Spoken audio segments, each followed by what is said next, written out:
Vamos abrir a palavra do Senhor no Evangelho segundo escreveu João, João capítulo 14. João 14, verso 21.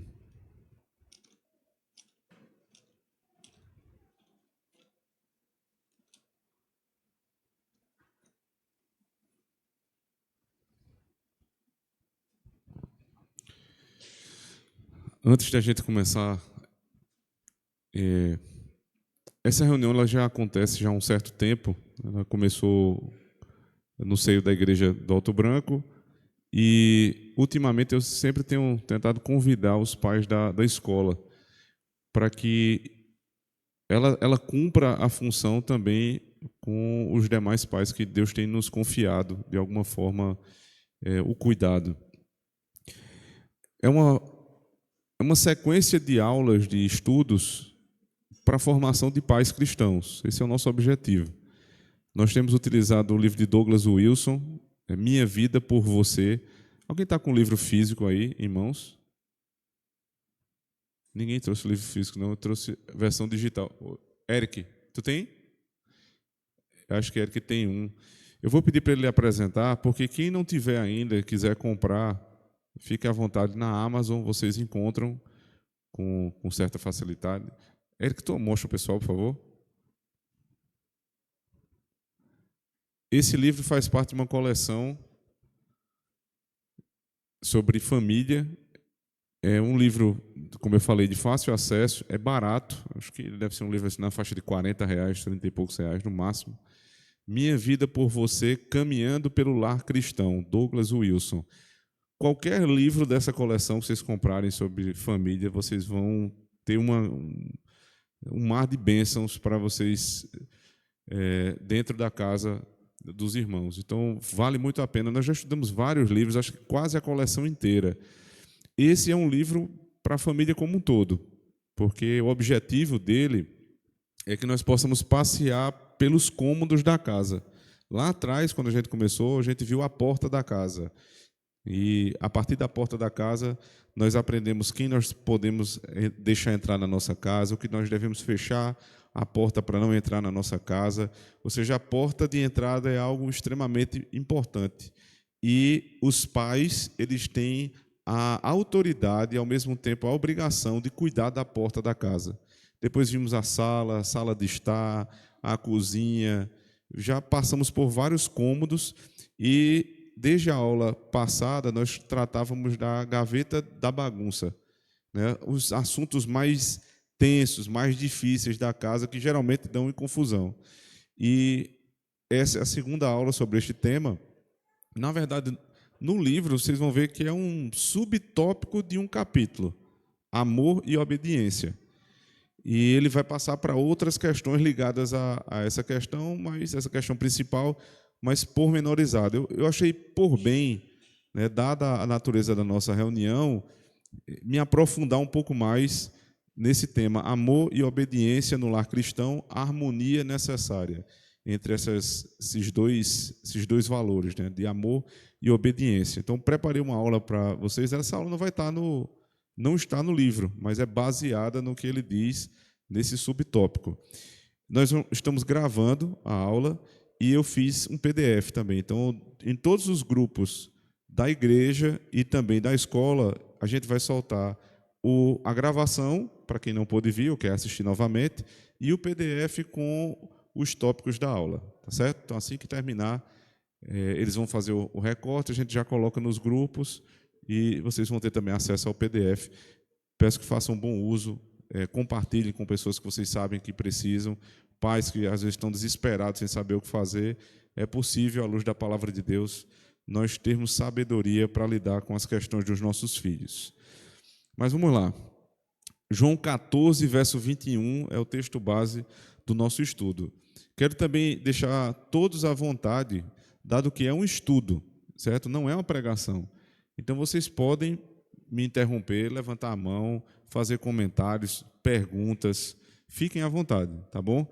Esse tempo é um tempo para a gente tirar dúvidas e aprender mais da palavra do Senhor. João 14, 21.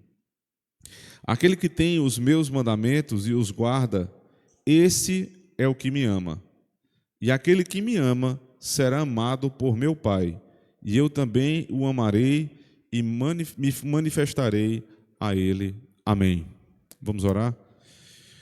Senhor Deus, agradecemos a Ti a oportunidade que o Senhor nos concede de esta tarde dedicarmos tempo para a nossa formação como seres humanos, como filhos Teus, como pais.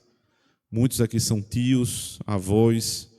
Todos nós precisamos ouvir esta palavra, Senhor, para o benefício da próxima geração, para a bênção, Senhor Deus, da Tua igreja. Então ilumina a nossa mente com o Teu Espírito.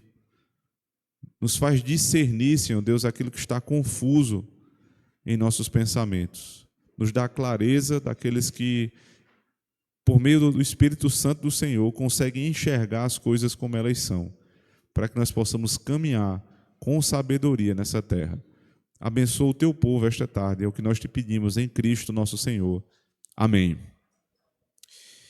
Essa semana, eu, passando lá no Instagram, vi um vídeo de uma advogada que trata de direito familiar, e ela estava entrando no carro, ela fez um vídeo assim, totalmente desproposital, eu não sei se ela é influência, alguma coisa dessa natureza, mas ela fez um vídeo estarrecida, né? Ela pegou, ligou o celular e começou a gravar, dizendo que estava atordoada com a última conversa que ela teve com a família.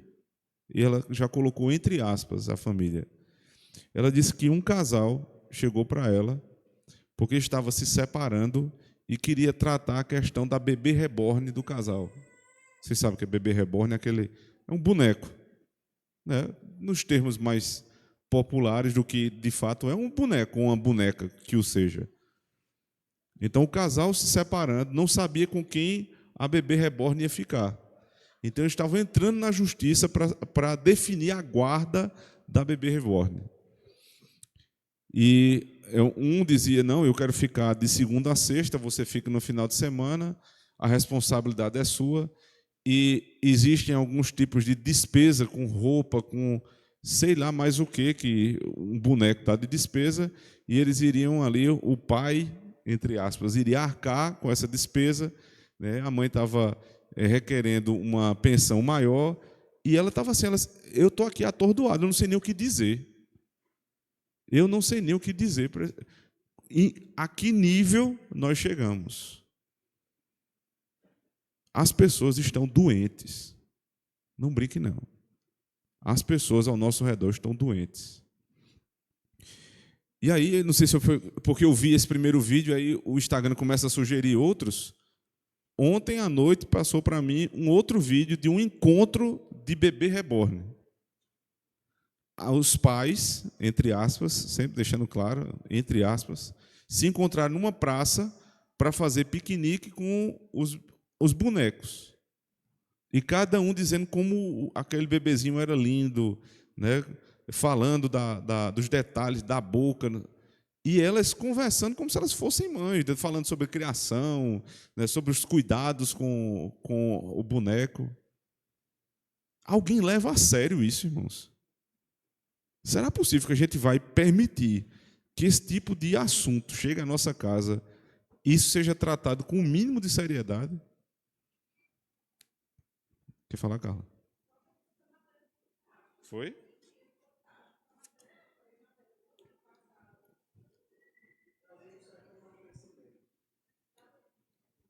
O Fantástico enaltecendo isso.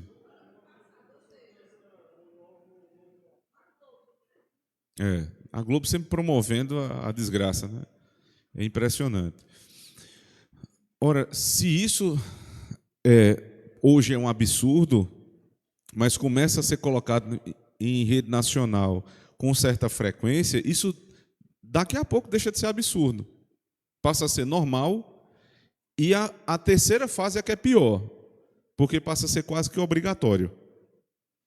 Até pouco tempo, a normalidade era um casal heterossexual, depois quiseram trazer que outras configurações eram normais, e agora é praticamente obrigado você não ser hétero. É estranho até você ser. Então tem que ter cuidado com isso, irmãos. Não deixe normalizar esse tipo de discussão dentro da nossa casa. Porque quando a gente começa a discutir, quando a gente começa a levar minimamente a sério um assunto como esse, isso é a nossa derrota. Você passar e perceber que tem pessoas, adultos, que estão se reunindo para cuidar de um boneco, veja só, é a mesma sociedade que produz o profeta Miguel. É Miguel, não é o nome daquele guri? Que diz profeta? Acho que é Miguel. É a mesma geração que produz um profeta mirim, um pastor mirim. A Bíblia diz que os presbíteros, os anciãos, eles têm que ser homens, não podem ser neófitos, ou seja, novos na fé, para que não se deixem levar pela soberba do coração. Precisam ser homens treinados, aptos para o ensino, homens que tenham esposa, filhos bem criados. Nós abandonamos tudo isso e agora os adultos se curvam diante de um pastor mirim para ouvir a pregação de um guri de 12 anos, acho que é essa a idade dele, pagando horrores por uma pregação dele.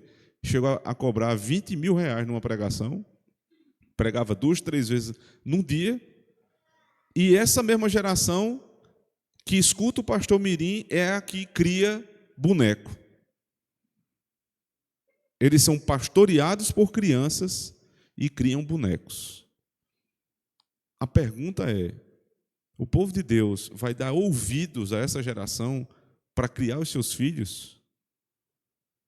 De quem nós vamos aprender, irmãos, a respeito da educação dos nossos filhos? Nos últimos tempos, nós temos sido desencorajados a exercer a autoridade dentro de casa. A disciplina dentro de casa tem sido mal vista. A influência das teorias pedagógicas modernas tem destruído as nossas famílias. O que era senso comum para os nossos pais, e especialmente para os nossos avós, agora é motivo de pedir ajuda aos teóricos modernos. Se você perguntar ao seu avô o que é que ele faria com os filhos, seu avô saberia. Talvez não com a sutileza, né, do requinte do pensamento que nós temos hoje, nós temos acesso hoje. É claro que houve algum tipo de evolução, que é bom, que não deve ser desprezado. Mas não saber o que fazer em situações muito simples é um problema sério. Porque as gerações passadas sabiam e hoje a gente não sabe mais. Então a gente vai buscar onde? Vai buscar na geração que é pastoreada por crianças e que cria um boneco como se fosse gente. É daí que surge, por exemplo, o método finlandês de educação, que está na nossa cidade, que é propagado pelo maior grupo de educação do país e da América Latina. O maior grupo de educação, um grupo bilionário, né, que é comandado por globalistas. Eu vou evitar citar o nome, porque está sendo gravado, eu quero evitar problema. Mas esse grupo, ele trabalha já na nossa cidade, ele já tem uma operação aqui, eles estão tirando muitos alunos de outras escolas mais tradicionais, por conta do valor, e eles trazem um método finlandês. O método finlandês nada mais é do que o método positivo, onde o dizer não é proibido. Veja, todo erro ele tem sempre uma pontinha de verdade. Porque eles dizem o seguinte: ao invés de você dizer não ao seu filho, você propõe uma situação contrária positiva. Ora, isso é bom, às vezes isso é interessante. Ao invés de você o tempo todo negar, você diz assim: não seria melhor nós fazermos dessa forma? Isso é bom. Não há problema nisso. Em alguns casos, é bom que nós possamos ter a sabedoria de usar uma proposta positiva ao invés da negativa. Só que nem sempre isso é possível, nem sempre isso é bom. Se vocês abrissem aí Êxodo 20 e Deuteronômio 5, os dois momentos onde a lei de Deus é entregue, quase todos os mandamentos do Senhor, eles começam com que palavra? Não. Quase todos os mandamentos. Não adulterarás, não furtarás, Não dirás falso testemunho ao teu próximo. Não cobiçarás a casa do teu próximo. É a palavra mais utilizada na lei de Deus, é não, não, não. Por um motivo óbvio. A lei tem o objetivo de refrear a natureza pecaminosa do homem. Veja, isso é diferente quando nós vamos tratar do Éden. Como é que a lei foi entregue ao homem lá no Éden? Vocês se lembram? Qual era a lei do Éden? Guardar o jardim e cultivar o jardim. Depois tinha um não. Não coma do fruto da árvore do conhecimento do bem e do mal. Mas a primeira ordem era cultivem o jardim e guardem o jardim. Ou seja, a pedagogia positiva não é necessariamente errada, não é um problema. Ela pode ser utilizada. Mas o não é muito necessário. Não coma do fruto. Deus não disse assim, coma dos demais, mas não coma desse. Num ambiente onde não há pecado, a pedagogia positiva ela é mais forte, porque você não precisa tratar com uma natureza que é inclinada para o mal. Mas hoje, na situação que nós estamos, nascidos no pecado, o não é extremamente importante. O não ele educa. Quantos nãos nós já levamos, irmãos? E veja só, uma criança que leva os nãos dos pais está treinada para receber o não futuramente do mundo. Porque o mundo não tem pedagogia positiva. No nosso trabalho não há pedagogia positiva. Nosso trabalho, as coisas são diretas. Sim ou não. Então, uma das maneiras das pessoas terem sido ludibriadas pelas pedagogias modernas é, por exemplo, a retirada do vocabulário da palavra não. Nesse método finlandês é muito valorizado também a autonomia da criança desde os primeiros anos. Ora, é muito bom fazer o seu filho ser autônomo. Não é bom que você prenda o desenvolvimento do seu filho. Claro, isso é um valor da nossa fé. O problema é, até que ponto eu posso dar autonomia a uma criança de 3, 4 anos? Por que, talvez a pergunta anterior seja essa, por que Deus fez os nossos filhos tão pequenos e colocou 2 adultos para cuidar? Ora, se eles pudessem ser autônomos, eles não nasciam num lar com 2 adultos. Eles já se resolveriam sozinhos. Se eles nascem do jeito que nascem, e basta olhar como é que é um bebezinho que não consegue fazer absolutamente nada sozinho, isto é uma autodenúncia do que eles precisam. Eles precisam de orientação, eles precisam de proteção, eles precisam de cuidado, eles precisam de orientação. Como é que você acha que propor uma pedagogia onde a autonomia da criança é buscada a todo custo, como é que isso vai dar certo? Como é que a gente faz? A gente testa. A gente vai testando aos poucos. Né? Fiz um teste ontem de noite, não deu muito certo. Lembra, Evinha? Evinha ontem pediu para tomar água numa taça de vidro. E a mãe disse, não vai dar certo. Eu disse, não, ela é uma menina de 7 anos já, ela tem condição. A coitada vinha com a taça, ou foi olhar de lado, virou a taça caiu no chão, quebrou. A gente tentou, né? Eu, pelo menos, achava que era possível. Mas, pelo menos, agora ainda não. E ela queria usar, imagina de quê? Ela queria uma taça de cristal, que era a que a gente estava usando. Aí deu uma de vidro, quebrou. Mas qual o problema? Você faz um teste como esse, não é problema, porque qual o grande prejuízo que aconteceu? Qual o grande problema que ocorreu na casa? Nenhum. São esses pequenos testes que a gente vai tendo que fazer com os nossos filhos para ver se eles já alcançaram aquela responsabilidade, aquela possibilidade de assumir uma responsabilidade, ou se ainda não. Agora eu vou ter mais cuidado com os itens de vidro, né? Pelo menos por um tempo. Mas depois vai ter que ser feito um teste novamente. Até o dia que ela tem condição. Então esse não é um problema para ser repreendido. É um teste para ser feito. Uma coisa é você testar com um item de vidro se seu filho pode ou não pode utilizar. Outra coisa é você permitir que seu filho faça escolhas que só um adulto pode fazer. Por exemplo,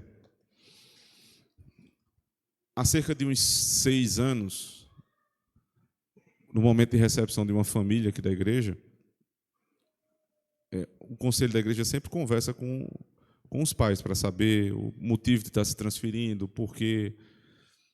E eles disseram, os motivos eram bíblicos, faziam sentido, e depois a gente pergunta por que escolher a nossa igreja. E eles disseram que gostaram muito da pregação, da comunhão dos irmãos, e foi feita uma votação dentro do carro. Mas como é que é? Ele votou, ele, a esposa e os filhos, incluindo um de 6 anos, se deveriam ou não ficar aqui. Eu disse, meu irmão, democracia tem limite, né? E foi uma oportunidade, inclusive, de explicar isso, que a nossa casa não é um sistema democrático. Cada um não tem um voto em casa. Na verdade, a nossa casa é um sistema monárquico. Existe um rei, existe a esposa, que é a auxiliadora do rei, e existem os seus súditos, que são os filhos. O fato de ser rei lhe dá a oportunidade de decidir pelos demais, mas, ao mesmo tempo, lhe traz a responsabilidade de assumir os riscos dessa decisão. Quando uma coisa dá errado na sua casa, o homem é o responsável por tudo que deu errado. Tenha sido ele o autor do mal ou não. Ele é, pelo menos, corresponsável, porque tudo está debaixo da sua supervisão. Então, foi uma oportunidade de a gente explicar. O irmão não sabia, né? Era bom que soubesse, mas muitas pessoas não sabem. Na nossa casa, irmãos, as coisas não podem ser tratadas assim. Os nossos filhos não têm condição de escolher a igreja que eles vão congregar. Eles não têm condições de escolher a escola que eles vão estudar. Eles não têm condição de escolher a religião que eles vão seguir. Eles não têm. E isto, deixar os filhos tomarem essas decisões, é cair no erro lá de Efésios capítulo 6. Por favor, abram comigo. Efésios 6, acho que os primeiros 2 versos. Quem achar pode ler.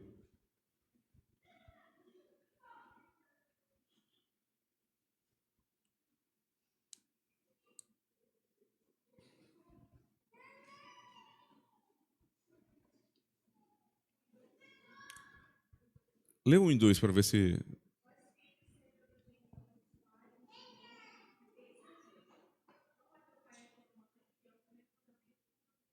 Continua. Até o 4.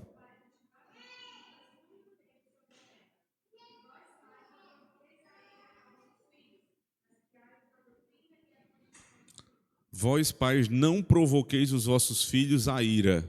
O que isso quer dizer? Como é que eu provoco meu filho à ira? Não é com brincadeira descabida somente, mas é mais do que isso. Nós provocamos os nossos filhos à ira quando nós impomos uma responsabilidade a eles que eles não podem suportar. Então, quando você diz ao seu filho que ele vai seguir a religião que ele quiser, você está provocando seu filho à ira, porque ele não foi feito para isso. Deus colocou ele na sua casa para você ensinar o que é bom e o que é ruim. Quando você diz ao seu filho que ele tem condição de escolher a igreja que ele vai congregar, a escola que ele vai estudar, com quem ele vai se casar, sem orientação dos pais, você não só está sendo negligente, como está quebrando este princípio, impondo aos seus filhos uma responsabilidade que eles simplesmente não suportam. Então, é neste sentido que a pedagogia positiva, a pedagogia finlandesa, né, por assim dizer, é um grande problema. Uma outra vertente teórica é a vertente da educação anti-autoritária. Eu gosto muito dos nomes, né? Os nomes são maravilhosos. Positiva. Quem vai ser contra a educação positiva? Quem vai ser contra a educação anti-autoritária? Mas o problema não é o nome, o problema é o que a coisa é.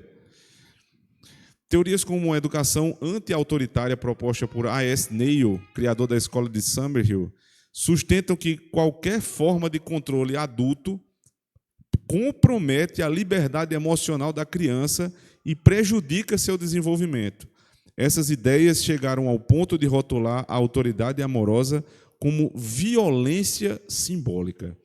São termos técnicos, né? A educação que eles propõem é uma educação anti-autoritária. Quer dizer, se você for contra, você é o quê? Autoritário.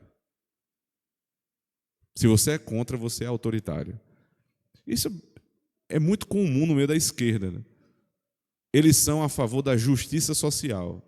O que é justiça social? Tomar o teu dinheiro por meio de impostos, além do que é devido. E se você é contra a justiça social. Você é um opressor. Aqui você é um autoritário. E se você exerce autoridade amorosa com seus filhos, de acordo com a palavra de Deus, que nos ensina a exercer a disciplina em amor, então isto é violência simbólica. Disciplinar o filho não é prova de amor, é violência simbólica.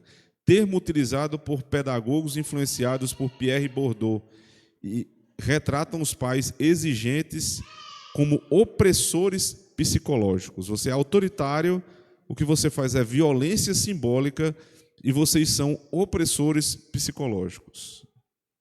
É isso que eles apontam. Acho que dessas vertentes, a mais conhecida é a pedagogia montessoriana. Alguém já ouviu falar da pedagogia montessoriana? Existe escola aqui em Campina Grande, montessoriana, que sempre tem alguma coisa boa, né? Alguma coisa de bom tem. Na teoria de Maria Montessori, é estimulada a autonomia da criança. Então, por isso que você vai numa escola como essa, tem os móveis, às vezes é uma cidade, uma mini cidade. Quando eu vejo uma mini cidade, talvez a pessoa não esteja consciente, mas ela está sendo influenciada por Montessori. Porque a mini cidade, os mini móveis, tudo mini, é para estimular que a criança ela tenha autonomia no que ela vai fazer. Ora, de todo isso é ruim? Você ter um móvel adaptado para o seu filho? Não. Dele brincar ali de mercado, de posto de gasolina? Não. Isso não tem nada de ruim. Mas a teoria que está por trás é ruim. Ela pode estar... Você não está consciente, mas quem faz isso está consciente. Na teoria de Montessori, as crianças elas têm que ser estimuladas a estas coisas para que elas alcancem a autonomia rapidamente. E isso com o intuito, a retirada da autoridade dos pais. Esse é o problema. O problema não é o móvel baixinho, não é a cama baixinha. Esse não tem problema nenhum com isso. O problema é o que está por trás disso. É dizer que o teu filho pode viver sem você. Que ele está pronto. E ele não está pronto. A pedagogia montessoriana, desenvolvida por Maria Montessori, também enfatiza a autonomia e a liberdade da criança no processo de aprendizagem. Embora valorize o respeito ao ritmo individual e à autoeducação, essa abordagem pode ser interpretada como desencorajando a intervenção direta dos pais e educadores na correção e disciplina, princípios que são fundamentais nas Escrituras. Abram aí, por favor, Provérbios 13, 24. Pode ser no celular, se você não trouxe a Bíblia, olha no celular, Provérbios 13, 24.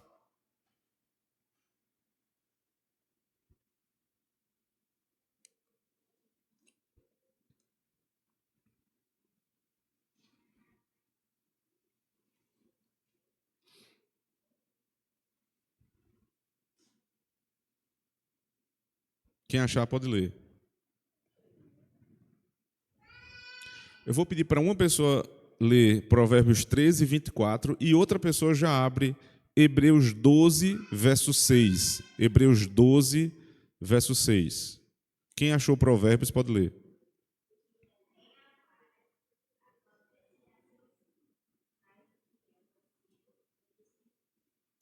O que retém a vara aborrece a seu filho. Você sabe que palavra é essa, aborrecer?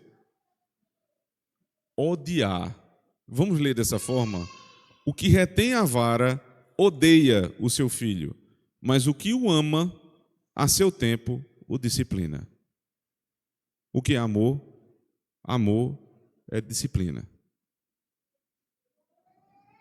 Alguma dúvida a esse respeito? Agora, outra pessoa que achou Hebreus 12, verso 6, leia, por favor.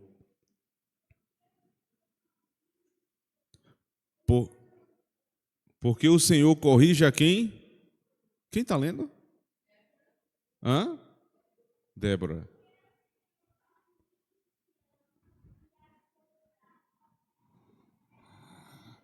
Amém. O Senhor corrige a quem ama. Veja, Deus é pai. É um pai bondoso. Então o Senhor corrige a quem ele ama. Ele corrige os seus filhos. Agora lembre do que diz Provérbios 13, 24. O que retém a vara, odeia o seu filho. Deus não odeia o seu filho. Por isso ele disciplina. O pai que não impõe disciplina sobre o seu filho não o ama, o odeia. Não existe neutralidade nessa relação. Ou você ama seu filho, ou você odeia. Qual é a prova que você ama seu filho? É que você disciplina. Então, amor e disciplina, amor e obediência, não são dois conceitos antagônicos. Preste muito bem atenção nisso. Amor e obediência não são conceitos antagônicos. Eles são complementares. Eles são duas faces da mesma moeda. Quem ama, disciplina. Quem não ama, não disciplina.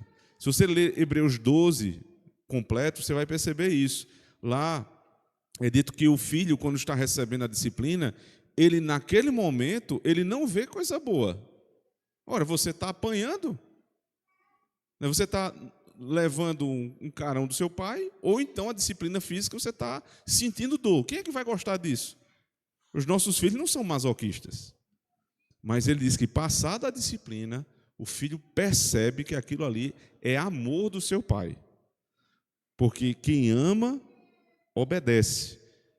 E quem ama, no caso do superior para inferior, disciplina o seu filho. Agora, quais são os frutos que essa mentalidade desastrosa dessas teorias pedagógicas modernas tem trazido? Os frutos são aumento de transtornos emocionais. Eu lhes pergunto, as nossas crianças hoje têm precisado, têm buscado mais auxílio emocional de psicólogos, terapeutas, agora ou anteriormente? As gerações anteriores buscavam mais ou menos? Menos. O interessante é que agora nós nos dizemos mais sábios. Mas agora, quanto mais acesso a gente tem à informação, mais a gente precisa, porque os nossos filhos estão desestabilizados emocionalmente. Então, me parece que ou nós temos aí uma epidemia de problema emocional, só que o problema emocional não passa de uma pessoa para outra, ou eles estão sendo formados por conta dessas teorias que inundaram as nossas casas, e eu incluo as casas dos crentes também.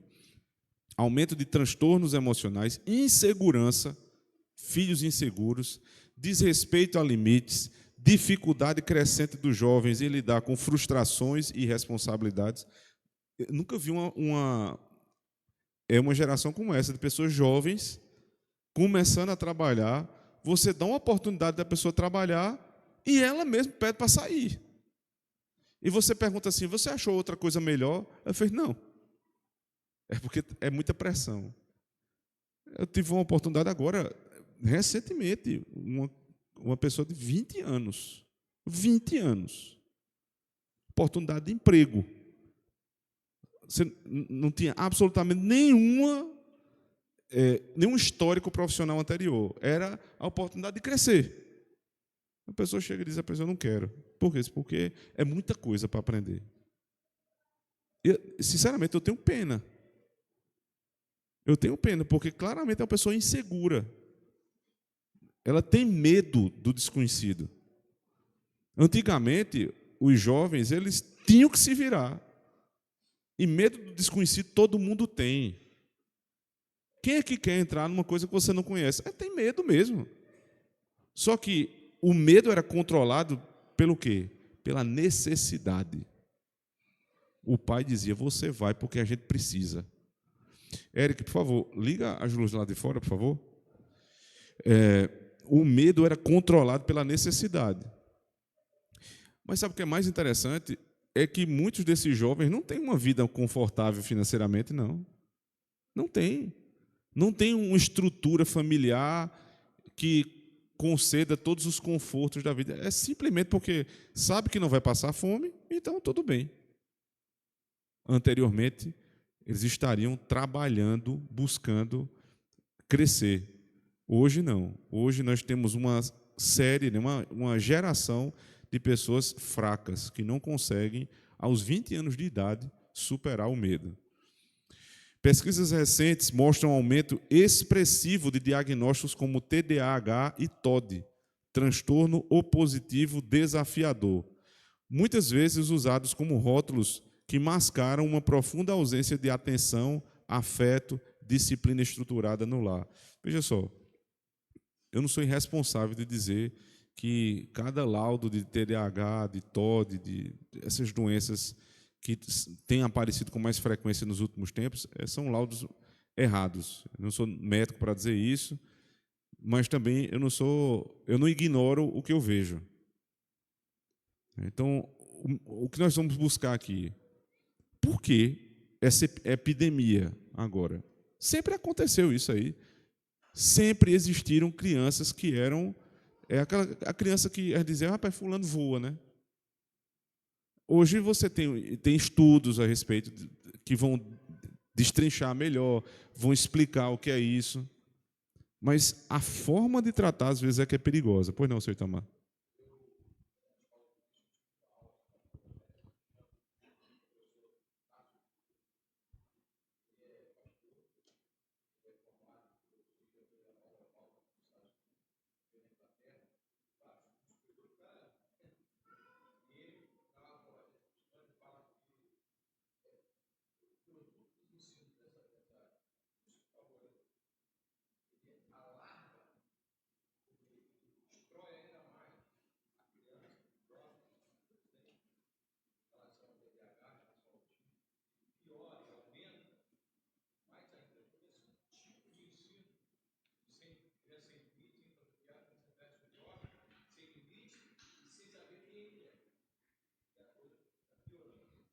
Perfeito. O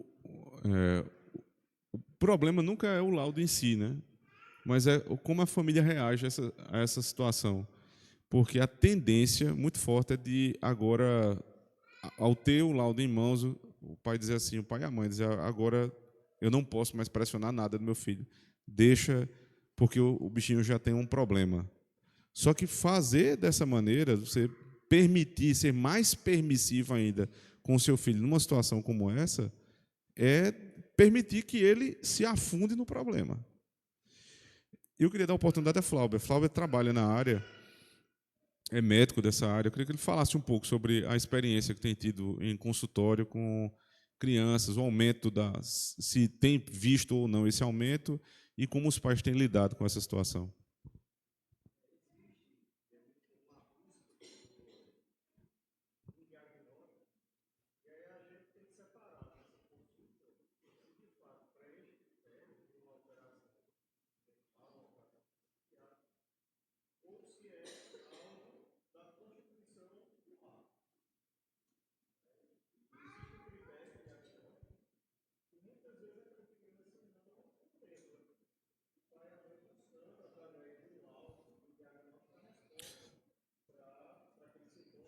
Tu pode citar algum deles que é confundido com doença, mas na verdade não é? Vocês estão ouvindo aí atrás? Dá para ouvir? Não?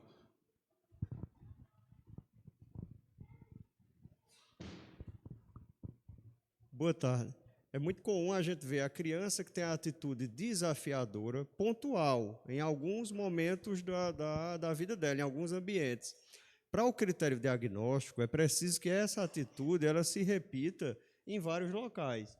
a escola, o ambiente de casa, o ambiente familiar, o ambiente com os coleguinhas. E muitas vezes o sintoma acontece num momento só da vida da criança. Eu vi um caso que até me chamou a atenção, porque já havia um laudo de autismo, a criança bem desafiadora, com dificuldade de dormir, vários sintomas que, de fato, chamavam a atenção. Os pais estavam num momento de separação, e aí, olha como se resolveu. A criança volta algum tempo depois, foi preciso iniciar um medicamento, porque ele não conseguia dormir. E aí a mãe diz, olha, está outra criança, já está falando, já está se alimentando melhor, está dormindo. Até o remédio, doutor, nem estou dando mais. Aí você diz, o que foi que houve? Simplesmente houve a separação, o conflito se desfez e a criança foi morar com o avô, que era o sonho dele. Então veja que era uma situação do núcleo familiar, né? Embora exista de fato o diagnóstico, que tem aumentado exponencialmente fatores genéticos cada vez mais sendo descobertos. Antigamente se dizia, não, é comportamental, é ambiental, não é dificuldade de interação na escola, a questão pedagógica, e se descobriram várias alterações genéticas que justificam esses sintomas. Hoje chega a ser 80%, então a gente não pode deixar de lado esse dado científico. E que tem justificado, consequentemente, o aumento de casos. Por exemplo, autismo, se a gente volta 10 anos no tempo, era 1 para cada 18 crianças. Hoje a gente tem 1 para cada 31 crianças. Então, tem aumentado exponencialmente, né, o número de casos. Então, aliás, é 1 para 50, né? E agora 1 para 31. Então, as questões genéticas têm influenciado, porque existe um mecanismo dentro da ciência que se descobriu que é a epigenética, ou seja, a influência do ambiente pode alterar a genética da criança. A genética é nossa informação base, né? Que vai dizer a altura que a gente vai ter, a cor dos olhos, o tipo de cabelo, mas também comportamento. Então, essas alterações ambientais têm produzido mutações, ou seja, alterações na nossa carga genética. Que fatores ambientais são esses? A ciência ainda não tem uma definição total disso. Já se sabe alguns, por exemplo, a idade dos pais. Antigamente, se a gente voltar no tempo bíblico, eram pessoas com 16 anos, 18 anos que tinham filhos. Hoje são pessoas com mais de 40. Né? Então, essa idade dos pais influencia a alimentação, exposição à poluição, agrotóxico. São todas situações que se aventa a possibilidade, mas ainda não tem uma definição que realmente aponta, olha, a causa é essa. Mas é uma preocupação mundial, né? Já saiu até a matéria, né, de que lá nos Estados Unidos se deu um prazo até setembro para se descobrir a causa do autismo. Seria muito bom se descobrisse, porque a partir da causa você busca o tratamento.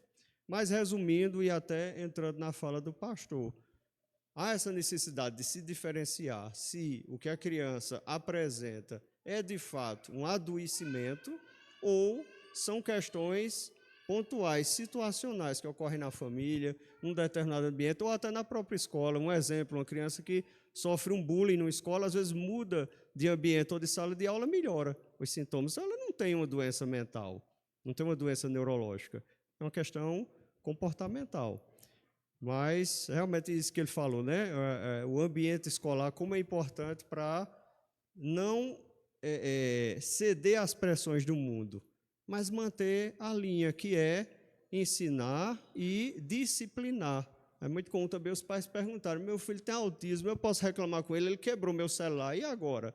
Reclama, é uma criança que tem capacidade de entender, não como as outras, mas se você só permite, é permissivo, ela não melhora nunca. Aquele sintoma persiste. Flauber, ontem eu recebi aqui alguns pais, na verdade, eu passei o dia conversando com alguns pais, mas um casal me chamou muita atenção, na verdade foi quinta-feira. O filho deles tem autismo leve e sempre teve um comportamento muito tranquilo, nunca foi violento. É uma criança tranquila. Tem as dificuldades próprias dessa necessidade que ele tem, uma criança atípica, mas nada de outro mundo. E de uma hora para outra ele começou a ter muitos problemas de violência na escola. Pra vocês terem uma ideia, os pais chegaram aqui chorando, dizendo que não sabiam mais o que fazer. Estavam com medo do filho dele não ser mais aceito em escola nenhuma. Eu disse, se o senhor quiser, nós estamos com o filho de vocês aqui até o final, a gente não vai abandonar, não.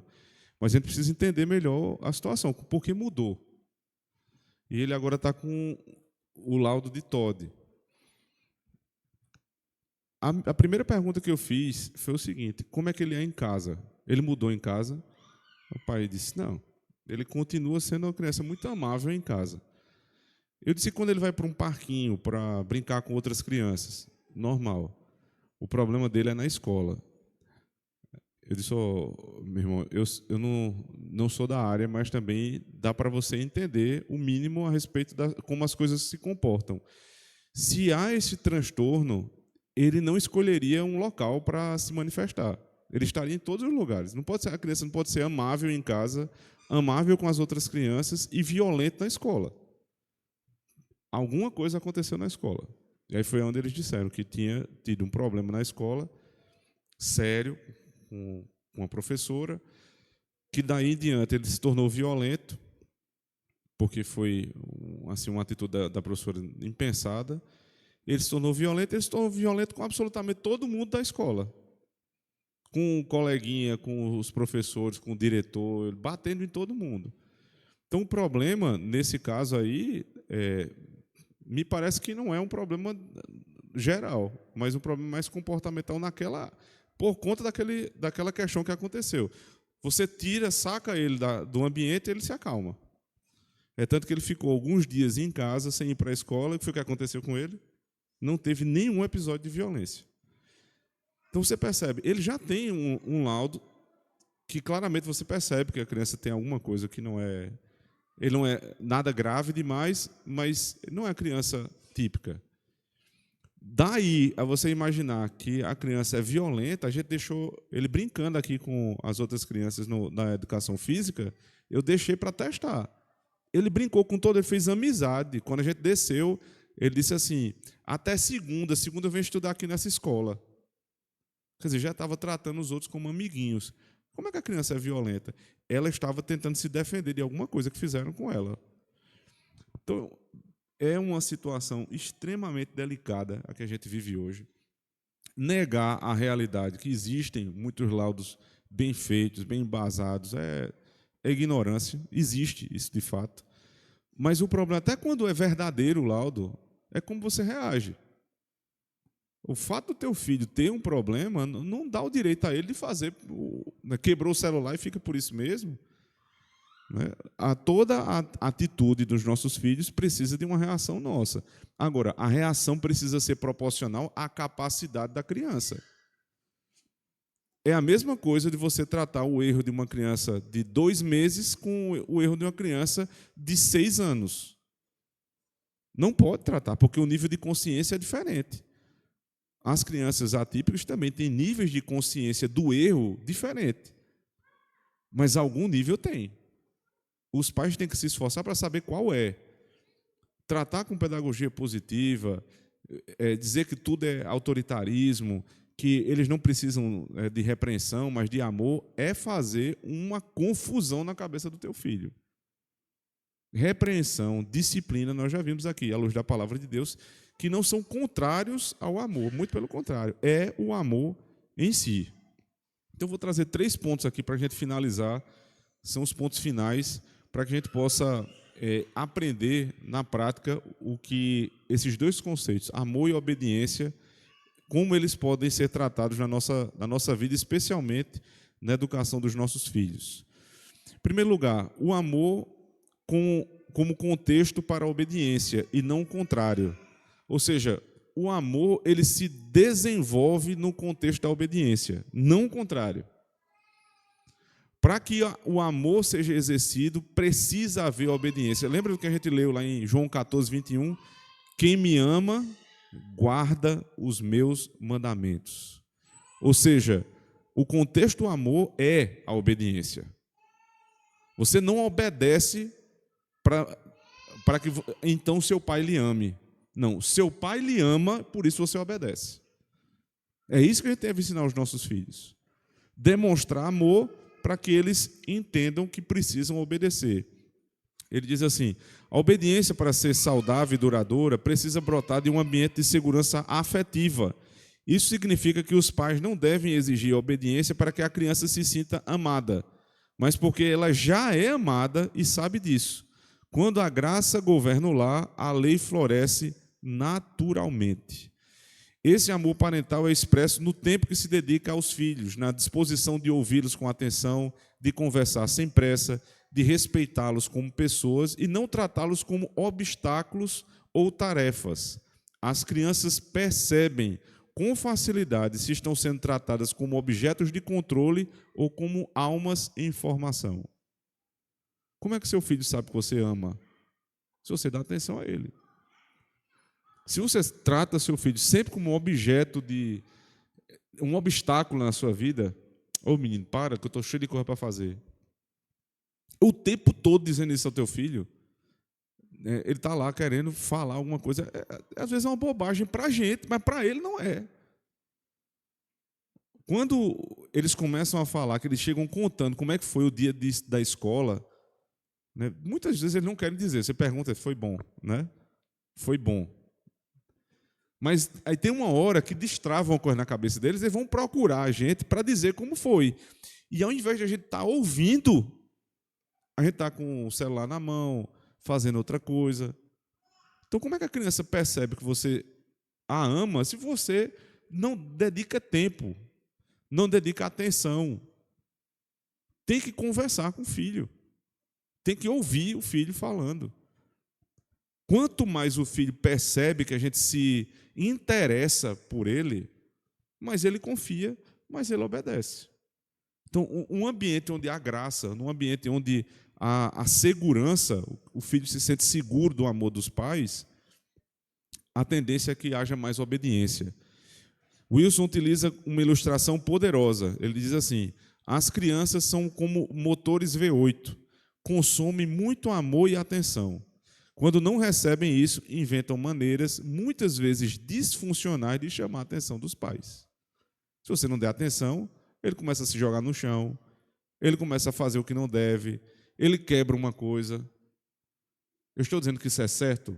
Não, estou só narrando a realidade. Teu filho vai, se você não der atenção, ele vai chamar a tua atenção de outra forma. Provérbios 20, verso 5 diz assim: como águas profundas são os propósitos do coração do homem, mas o homem de inteligência sabe descobri-los. Pais sábios aprendem a conversar com os filhos, não para manipulá-los ou corrigi-los imediatamente, mas para conhecê-los de verdade. Cuidado quando seu filho for falar. A gente tem essa tendência. Eu estou aqui fazendo um testemunho, né, de um erro que qualquer pai comete, inclusive eu. Eles começam a falar uma coisa e a gente já quer aproveitar a fala para repreender. Deixa ele falar. Se você começa a repreender já na fala, talvez alguma coisa que ele ia dizer, ele vai parar de dizer. Deixa ele falar tudo. Certo? Não necessariamente precisa repreender na hora, espera. Porque se toda vez que teu filho fala uma coisa que você não sabia, você repreende, ele não é burro, né? O que é que ele vai pensar? Da outra vez eu não falo mais. Porque ele não sabia, eu fui falar, sobrou para mim, então é melhor ficar quieto. Tem que ter cuidado. Ouvir é uma arte. E ouvir filhos é mais difícil ainda. Deixa ele falar. Tem sabedoria. Respira fundo antes de repreendê-lo, para saber a hora exata em que isso deve acontecer. Em segundo lugar, além da obediência estar no contexto do amor, a falsa promessa da independência precoce não funciona. À medida que crescem, os filhos manifestam um desejo de independência, isso é natural. No entanto, Wilson alerta: o desejo por independência não é a mesma coisa que a capacidade para tê-la. É óbvio isso, né? O desejo da criança ter independência não quer dizer que ele tenha. Teu filho vai querer fazer uma coisa que ele não pode. E quem tem que julgar? O pai e a mãe. Agora, à medida que vocês perceberem que eles deram um passinho a mais, deixem. né? Não trava demais, porque uma criança que é travada a vida todinha, lá na idade adulta vai ser um adulto que não consegue desenrolar os problemas da vida. Então não dá para soltar tudo na mão de uma criança pequena, mas também não dá para travar tudo. Acho que esse foi um ponto que eu acabei tratando na introdução. Por fim, o mau diagnóstico da rebeldia infantil. Muitas das chamadas doenças comportamentais da infância têm crescido de forma alarmante. Embora esses diagnósticos sejam legítimos em alguns casos, há um crescente número de crianças classificadas como doentes, quando na verdade são mal criadas mesmo. E mal criadas porque são mal orientadas. Uma criança desatenta, muitas vezes, é apenas uma criança sem direção, afogada em estímulos eletrônicos e privada da presença paterna. Cuidado com isso aqui. Uma criança que começa a ficar violenta, uma criança que começa a não focar mais nas atividades de casa, você está fazendo atividade de casa com o filho, ou você está tentando conversar com ele, ele nunca foca em nada, ele sempre está disperso. Preste atenção, pode ser um problema de saúde ou pode ser um problema comportamental. Tela demais, deixa a criança completamente desatenta. Mais uma vez, né, vou citar casos que aconteceram aqui na igreja, esse faz muito tempo, foi lá em 2014. Chegou uma família que tinha uma criancinha de 2 anos. Toda criança que chega na igreja, que vai participar do culto aqui na nossa igreja, que não tem salinha, né, as crianças ficam com os pais, tende a ter algum tipo de dificuldade inicial. É normal, a igreja já está, inclusive, acostumada com isso, né, a orientação do que fazer. Em pouco tempo, elas já se acostumam. Isso é normal, é do jogo. Mas essa criança, a gente estava no hotel ainda. No começo, a igreja se reunia na garagem de uma casa, depois ela veio aqui para o Hotel do Vale. Nós alugamos o salão de festas do hotel e a igreja se reunia lá. A porta de entrada era uma porta estreita. Quando a criança era uma bebezinha ainda, 2 anos, e ela ia passando na porta, ela se agarrava na porta e começava a gritar. Ela não queria ficar ali, porque era um lugar que ela sabia que tinha que passar 1h30 sentada. Ela não suportava ficar quieta. Então ela gritava assim, de uma maneira que eu nunca vi aquilo, nunca vi.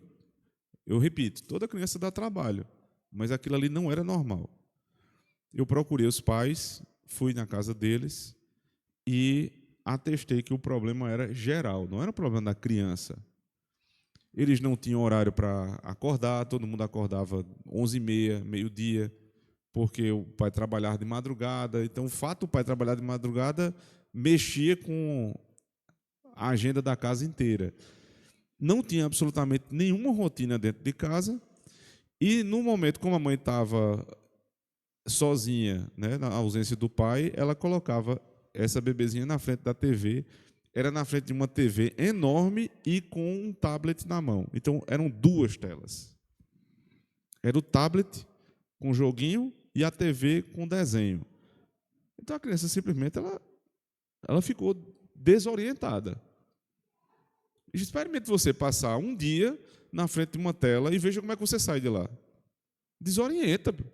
Só que o tipo de imagem que a gente vê como adulto é diferente. A gente geralmente assiste o quê? Um jornal, um podcast, uma entrevista, um filme, uma série, que são imagens mais lentas. Mas criança não assiste isso. Criança, olha como é um desenho animado. Um adulto, o cara fica meio perturbado do juízo quando termina de assistir um negócio daquele. A velocidade é absurda, um monte de cor, várias telas aparecendo ao mesmo tempo. É uma coisa louca mesmo, é estímulo. Então você tem uma criança afogada nos estímulos. E depois você acha que ela vai trocar aquilo ali por um livro.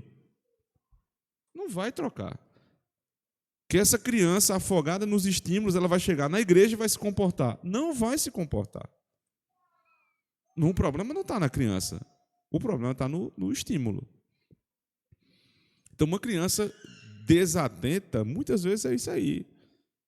ela está afogada em estímulos eletrônicos e outras vezes ela está privada da presença paterna.